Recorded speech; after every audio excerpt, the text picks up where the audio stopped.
Charles, a prophet for today. At the time of his being declared a saint, Pope Francis spoke of Brother Charles as a prophet for our time. How does Brother Charles's life and the way he gave his life for others help us to find answers to the questions and challenges that confront us daily? Can our lives be transformed from within by love for God and for others as his was?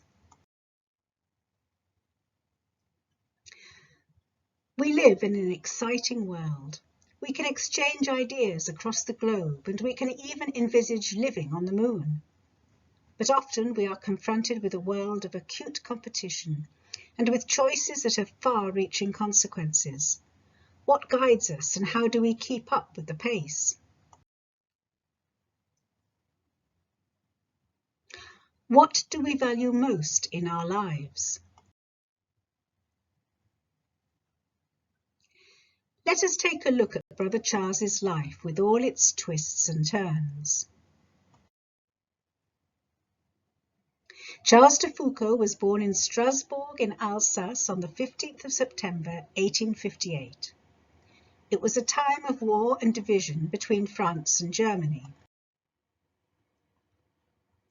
It helps us to understand his story to know that in 1864, when he was only 6, he and his sister Marie lost both their parents.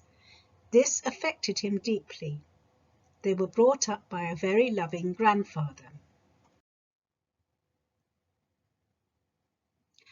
At high school, Charles lost his faith. He was between 16 and 17 years old. His friend, Gabriel Tourde, also lost his faith. Charles allowed boredom to question him. In fact, he was ill at ease following his own whims and fancies. He writes, "I forgot how to pray." Charles's life was in turmoil. After training in the army and coming last in his class, he spent his family fortune on a wild social life. His first assignment was to North Africa. Something was changing in him, however. He got on well with the other soldiers, and he loved North Africa and its people. God was at work discreetly. Charles was searching. He was soon expelled from the army, having presented his mistress as his wife, and he then decided to explore Morocco, a closed country at that time. After studying Arabic and Hebrew, he left disguised as a Jewish rabbi. He opened up to another culture and to new realities, leaving behind his own background and assumptions. The Spirit was at work, enabling him to appreciate both the faith and reverence of the Muslims and the hospitality of his hosts.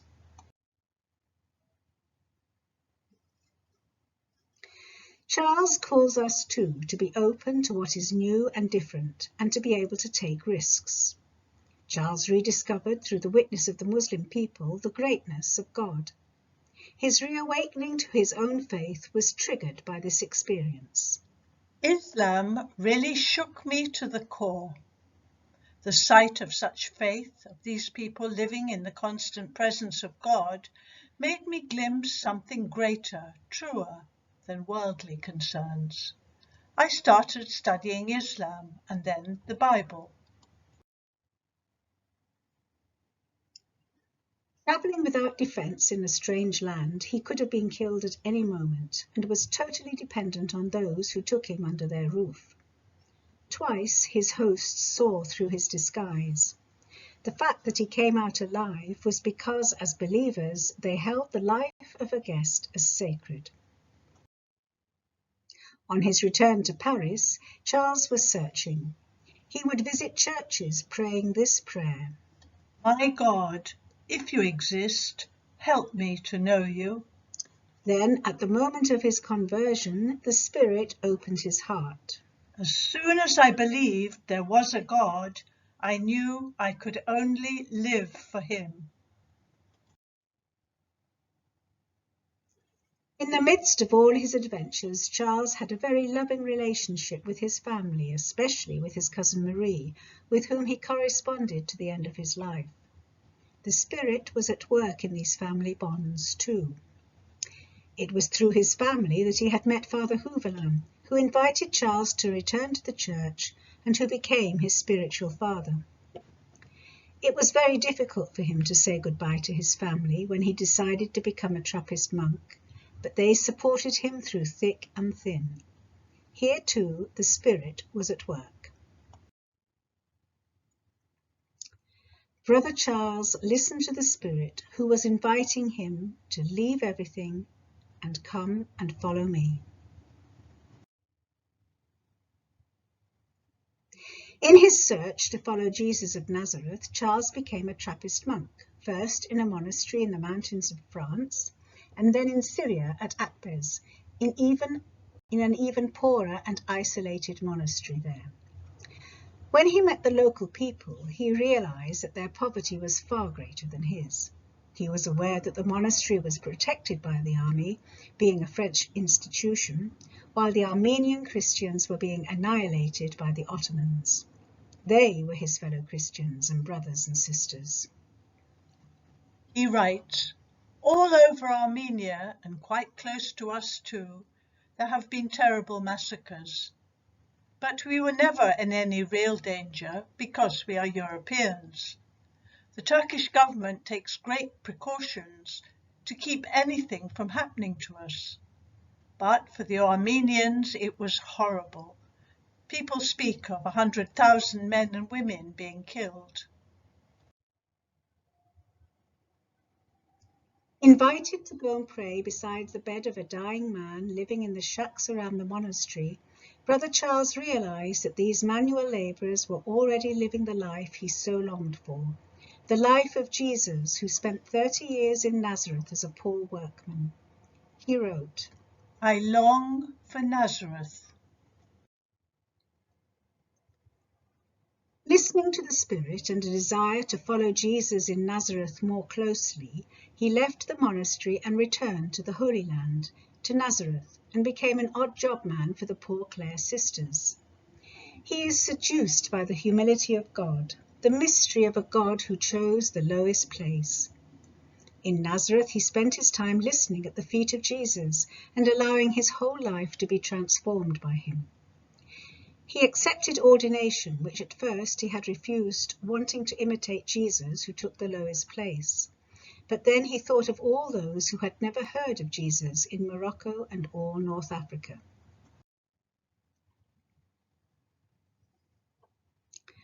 Brother Charles searched out those who were the most difficult to reach.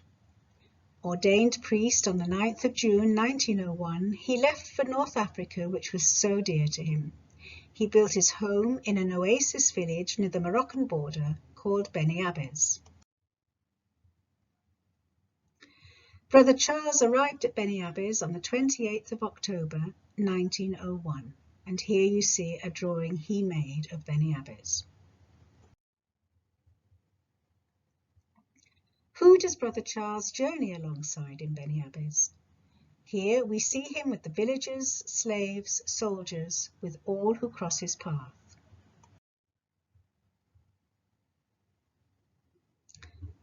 "I want all the people who live here, Christians, Muslims, Jews and animists, to get used to thinking of me as their brother, the brother of all.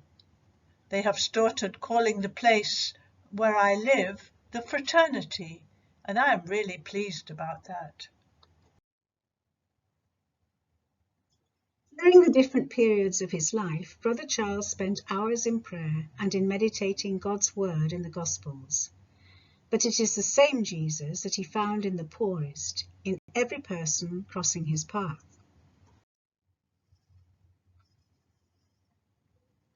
To see Jesus in every human being and to act on that vision.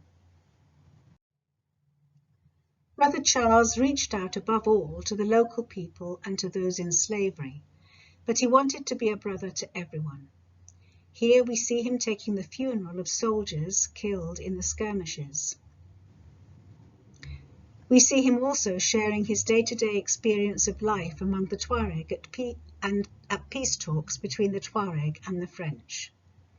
And here we see Brother Charles and soldiers wounded at the battle at Tahid.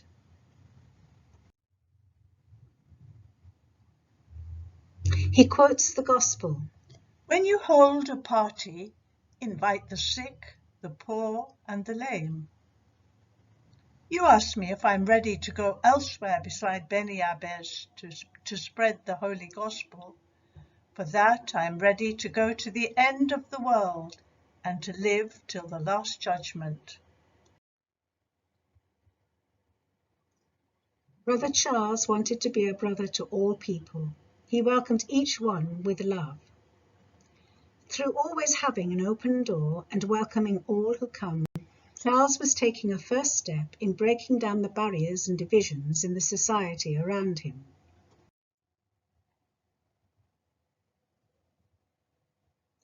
Brother Charles redeemed those sold into slavery through money received from his family. We must put an end to the present system and abolish slavery, because it is the only right thing to do. We are the ones who, in the situation of today, represent justice and peace, and so we do not have the right to be sleeping sentinels, sleeping watchdogs, and useless shepherds.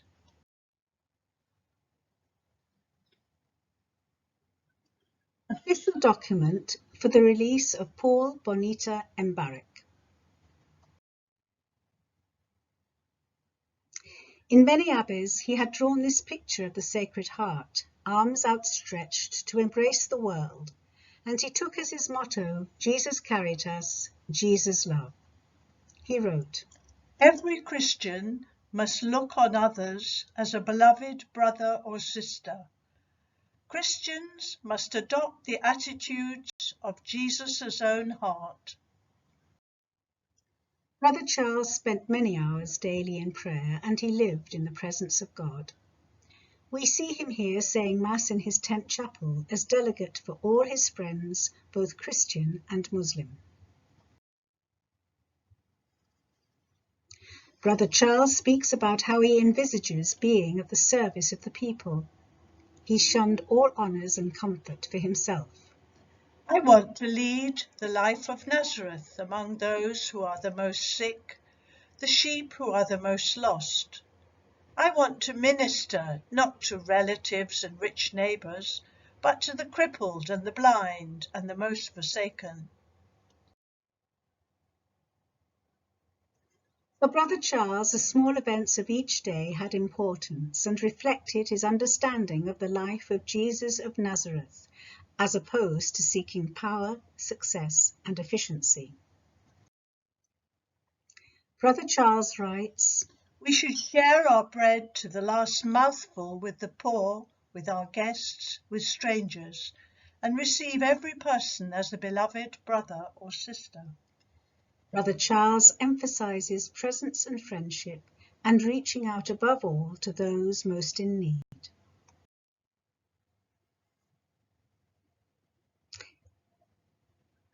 In Tamanrasset with the Tuareg, he finally discerned that God was calling him to live among the Tuareg in the Hoga, where he was killed offering his life that all people may meet in heaven. Brother Charles decided to set up his home in Tamanrasset. He was aware that he would most often be the only Christian there. I have chosen the village of Tamanrasset to set up my home. I will stay here as the only European, alone with Jesus, alone for Jesus. Brother Charles prayed for the salvation of the whole world. He longed for all people to meet in heaven, people of every race and religion. My apostolate is one of goodness. If only you knew how good my Master Jesus is. In Tamanrasset, Brother Charles chose to live alongside nomads who lived in temporary shelters called saribas.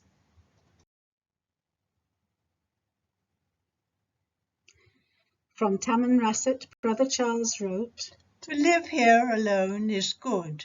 I can intervene without coming across as someone important, because I have become as one of the locals. I am accessible to all and very little." Brother Charles spent a lot of time with the Tuareg women, listening and writing down their songs, poems and proverbs.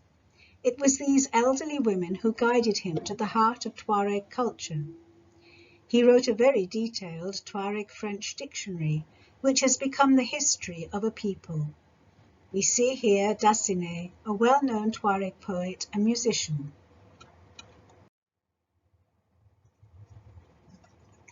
Tarikat Ult Ibdakane, a Tuareg woman, is well known for having saved the life of an Arab soldier serving in the French army. Her story fired Brother Charles's enthusiasm. The story influenced his decision to leave for Tamanrasset and live among the Tuareg.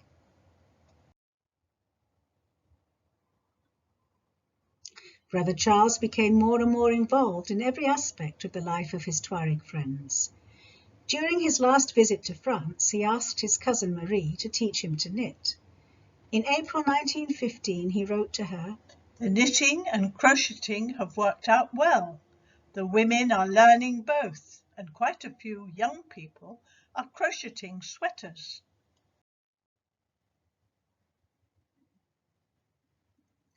pages from his dictionary.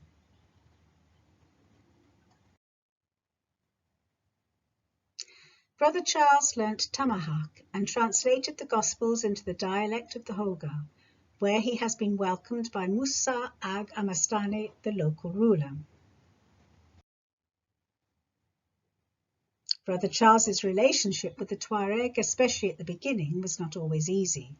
Listening and giving time were all important to build up trust and friendship.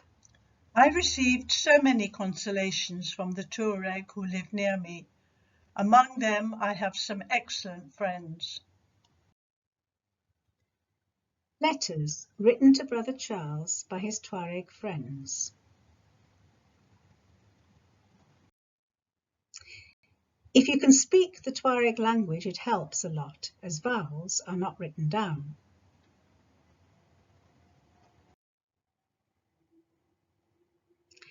In his hermitage on the Asakrem Mountains, working on his dictionary and the poems of the Tuareg in order to hand on the richness of their culture and open a door to dialogue, with the help of the secretary of the Amenokal.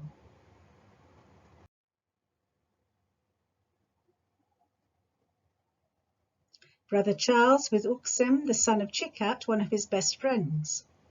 Brother Charles introduced Uksem to his nephews and nieces on a visit to France with him. Charles recognized leadership qualities in this young man. Brother Charles was obviously a man of his time. He was of the opinion that France could act in a positive way and contribute to the good of her colonies. He wrote to Father Houvela with regard to the colonial situation. "In our Algeria we do practically nothing for its inhabitants. For over 70 years we have had over 3 million Muslims in our charge, for whose moral welfare we have done nothing, and from whom the million Europeans living in Algeria have completely cut themselves off, knowing nothing of how they live, having no contact with them, regarding them as strangers and usually as enemies." He proposed that a well-known author, René Bazin, should write a book that would awaken a sense of responsibility towards Algeria in France. In 1914, war broke out. The Sahara was isolated and poverty increased among the local people, already hit hard by famine.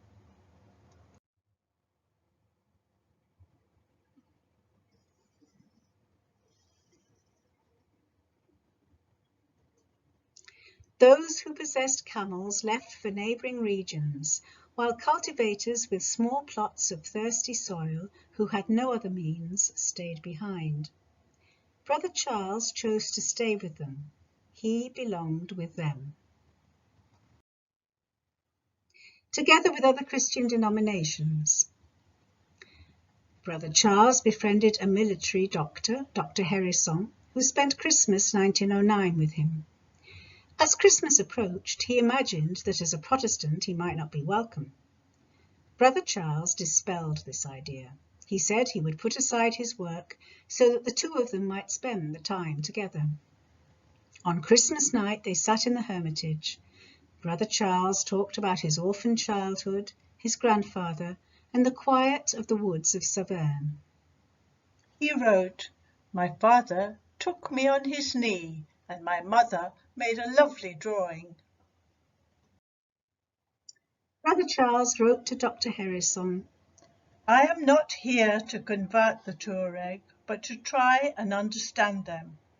I am sure God will welcome those who are good and upright into heaven. You are a Protestant. T is an agnostic. The Tuareg are Muslims. I am convinced that God will receive us all if we have deserved it." Brother Charles deeply respected Musa. He recognized his wisdom and moderation and consulted him on many issues. He spoke to him as to a friend. Here we see him with a group of Tuareg from the Hogar. Brother Charles gave priority to friendship, searching to truly understand the other whose history, culture, and religion were so different from his own. He wanted first of all to become a brother to those whose life he shared. What tools do we have for being able to understand better the cultures of those who are different from ourselves?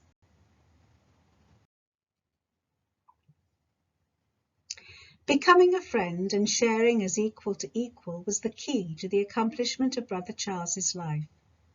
When in 1908 the Hogar was in the grip of a terrible drought, Charles fell ill and even thought he could die. Only when Brother Charles was reduced to an extreme state of need were the Tuareg able to relate to him as an equal. The reversal in their situations was to be the ground from which genuine friendship could spring up and grow between Brother Charles and the Tuareg. Friendship needs reciprocity and sharing. The people went round to all the goats in a radius of 4 kilometers to get me a little milk.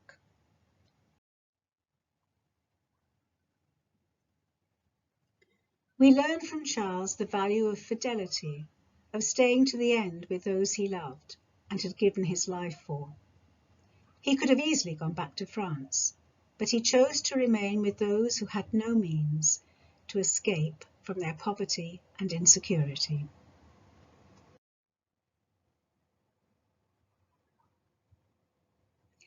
In 1915, Brother Charles finished copying the Tuareg French dictionary. He had reached page 2028. He still had to copy out the proverbs and poetry. But the Sahara was like a tinderbox, razzias in the west and rebel groups in the east. To defend the poor, he built a fortress shop for the community, a kasbah like he had seen in Morocco. And he moved into the little kasbah in the summer of 1916.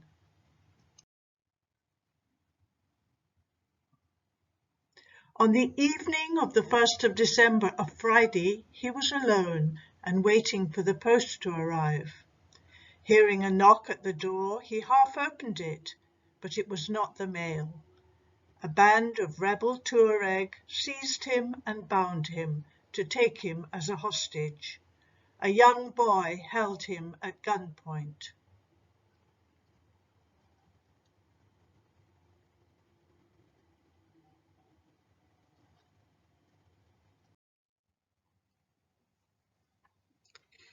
When the two men arrived mounted on camels, panic ensued.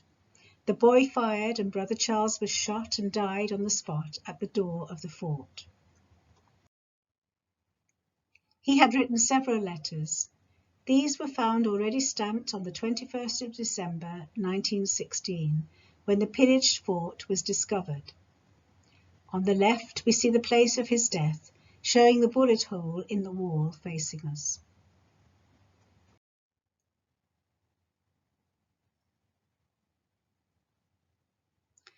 Musa, the Tuareg chief, in his letter of condolence after the death of Brother Charles, wrote to his family, "Charles did not die only for you, he also died for us all. May God have mercy on him, and may we meet in paradise." In a meditation on the death of Jesus, little Brother Charles wrote, "And bowing his head, he gave up his spirit." So, my Lord Jesus, you died, and you died for us. If our faith were real, how much we would want to die, and die as martyrs. Unless the grain of wheat falls into the ground and dies, it remains but a single grain. But if it dies, it brings forth much fruit. Charles de Foucauld died alone with no visible or immediate results from his life. No followers, no converts, no institutions, but he carried the church beyond its visible boundaries. As the grain that falls into good earth, his life and death have brought forth fruit in abundance. Little Brother Charles was canonized on the 15th of May 2022. Pope Francis speaks of him as a prophet for today. The Creator does not abandon us. He never forsakes his loving plan or repents of having created us. Words from Brother Charles.